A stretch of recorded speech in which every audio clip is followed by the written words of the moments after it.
हमारी आज की कहानी रॉकी नाम के लड़के से शुरू होती है। रॉकी कॉलेज में पढ़ता था और आज वो गर्मी की छुट्टियां बिताने हॉस्टल छोड़कर अपने घर जा रहा था। उसका घर दूसरे शहर में था, जिस कारण वो ट्रेन से जाने का फैसला करता है ताकि वो आराम से सफर कर सके। वो अपने लिए एक खाली कैबिन ढूंढ ही रहा था और तभी उसकी नजर एक खूबसूरत लड़की पर पड़ती है जो कैबिन में अकेली ही सो रही थी। उसकी टांगों के साथ साथ उसकी शर्ट के बटन भी खुले थे। रॉकी नया नया जवान हुआ था, जिस कारण उसकी बंदूक में काफी आग भरी हुई थी। जवान लड़की को देखकर वो साला उसी के कैबिन में बैठ जाता है। इतनी खूबसूरत लड़की देखकर रॉकी की बंदूक सलामी देने लगी और वो मौका देखकर उसे छेड़ने लगा। उसकी हरकत से लड़की जाग गई थी, जिसे देखकर रॉकी घबरा गया। वो समझ गई थी कि रॉकी की नजर उसके बदन पर है, इसलिए वो भी उसे रिझाने लगी। मगर इससे पहले कि रॉकी कुछ कर पाता, उसी समय उनके कैबिन में एक और बंदा आकर बैठ गया। इस आदमी के आने से लड़की ठीक होकर बैठ गई। लड़की भी काफी प्यासी लग रही थी और आदमी भी, जिसके बाद वो रॉकी को कैबिन के बाहर भेजकर शुरू हो जाते हैं। लेकिन इसी बीच टीटी ने आकर उनका कार्यक्रम खराब कर दिया। टीटी के आने से रॉकी भी अंदर आ जाता है, जिसके बाद तीनों एक दूसरे से जान पहचान करने लगते हैं। रॉकी बताता है कि मैं छुट्टियां बिताने अपने घर जा रहा हूँ। लड़की बताती है कि मैं अपने प्रेमी के परिवार से मिलने जा रही हूँ। इसी बीच वो आदमी को इशारा कर बाथरूम चली जाती है, जिसके बाद आदमी भी उसके पीछे पीछे निकल गया। देखते ही देखते वो उसी बाथरूम में आ गया जिसमें लड़की आई थी। उसके कुंडी लगाते ही लड़की उसकी बंदूक को सहलाने लगती है। एक तरफ रॉकी ड्रिंक खोलता है तो वहीं दूसरी तरफ साला आदमी लड़की को। जब वो दोनों वापस नहीं आते तो रॉकी उन्हें देखने कैबिन से बाहर आ गया। वो जैसे ही बाथरूम के पास पहुंचा तो उसे लड़की की गर्म आवाजें सुनाई देती हैं। ध्यान से सुनने पर वो समझ गया कि अंदर कौन है और वो क्या कर रहे हैं। वो दोनों पूरा सफर लगे रहे और रॉकी उनकी आवाजें सुनकर बेचैन होता रहा। जिस गुलाबी में वो अपनी बंदूक चलाने की सोच रहा था, उसमें तो किसी और ने अपनी मशीन डाल रखी थी।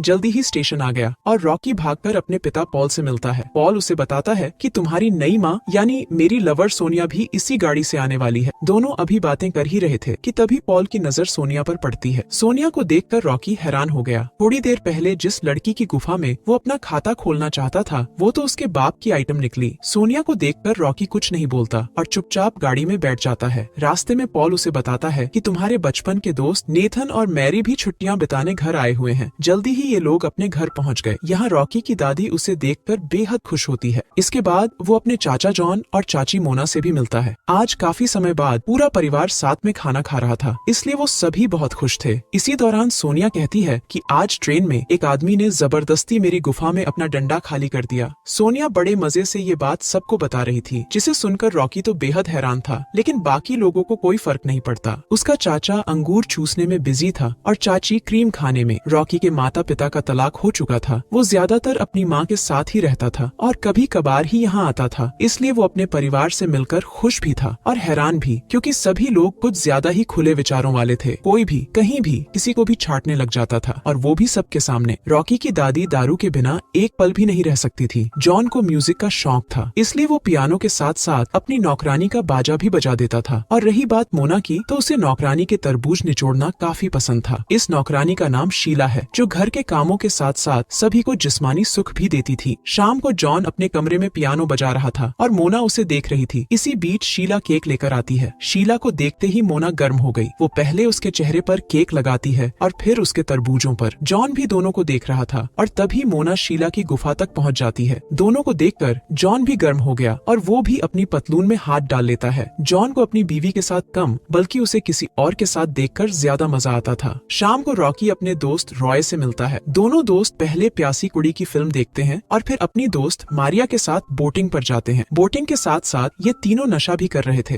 तीनों एक दूसरे को बताने लगते हैं कि किसने कितनी बार जिस्मानी खेल खेला। रॉकी के बाद मारिया बताती है कि मैंने भी आज तक अपना खाता नहीं खोला। ये सुनकर रॉकी खुश हो गया, क्योंकि वो मन ही मन मारिया को पसंद करता था। इसी बीच ज्यादा नशे में होने के कारण रॉय मारिया के कपड़े उतार देता है, जिसे देख रॉकी उसकी धुलाई करने लगा और वो रॉय को पानी में गिरा देता है। रॉय तैर नहीं पाता, इसलिए वो पानी में डूबकर मारा जाता है। अपने दोस्त की मौत से रॉकी उदास रहने लगा था। ऐसे ही एक दिन मारिया पॉल के साथ खेल रही थी और सोनिया वहीं बैठी उन्हें देख रही थी। दोनों को साथ में देखकर ना तो सोनिया को अच्छा लगता है और ना ही रॉकी को। रॉकी अपने कमरे में खड़ा सबको देख रहा था। एक तरफ पॉल और मारिया खेल रहे थे और दूसरी तरफ जॉन और मोना शीला के साथ लगे हुए थे। उन सबको देखकर रॉकी की बंदूक में भी हलचल होने लगी थी। रात को शीला रॉकी के लिए खाना लेकर आती है, लेकिन जिस तरह हवस भरी नजरों से रॉकी उसे देख रहा था, उसे देखकर शीला घबरा गई। घर का गर्म माहौल देखकर वो पागल हो चुकी चुका था, इसलिए वो शीला को दबोच लेता है। शीला उसे रोकने की कोशिश करती है, लेकिन रॉकी ये मौका छोड़ना नहीं चाहता था। तभी उनका शोर सुनकर पॉल वहाँ आ जाता है और रॉकी को थप्पड़ जड़ देता है। पॉल समझ गया था कि रॉकी ने ऐसा क्यों किया, इसलिए वो अगले ही दिन रॉकी, सोनिया और मारिया को लेकर रोमियो और जूलियट का शहर घूमने निकल पड़ा। कुछ ही देर बाद ये लोग एक होटल में पहुंच गए। सोनिया के कहने पर उसने रॉकी और मारिया के लिए एक ही कमरा बुक कर दिया ताकि वो दोनों एक दूसरे के साथ मजे कर सकें। अगले दिन सोनिया और मारिया बाजार घूमने लगी, जबकि पॉल और रॉकी एक जगह बैठकर उनका इंतजार करने लगे। पॉल उसे जिस्मानी खेल की कुछ टिप्स देता है ताकि वो मारिया के साथ अच्छे से मजे कर पाए। बेचारा रॉकी शर्मा रहा था, जबकि पॉल को अपने बेटे से बात कर अच्छा लग रहा था। वो दोनों बातें भी करते हैं और आती जाती लड़कियों के बदन की तारीफ भी करते हैं। जल्दी ही दोनों लड़कियां वापस आ जाती हैं, जिसके बाद ये चारों उसी किले में पहुंच जाते हैं। यहाँ रोमियो और जूलियट मिला करते थे। मारिया जूलियट की एक्टिंग करने लगी। वो चाहती थी कि रॉकी उसका रोमियो बने, लेकिन रॉकी को ये सब पसंद नहीं था, इसलिए मारिया का दिल रखने के लिए पॉल रोमियो बन गया। सोनिया काफी थक गई थी, इसलिए वो पॉल को बताकर होटल वापस चली गई, जबकि एक्टिंग करते करते मारिया और पॉल किले के अंदर चले गए थे। जब वो दोनों वापस नहीं आते तो रॉकी उन्हें देखने अंदर चला गया।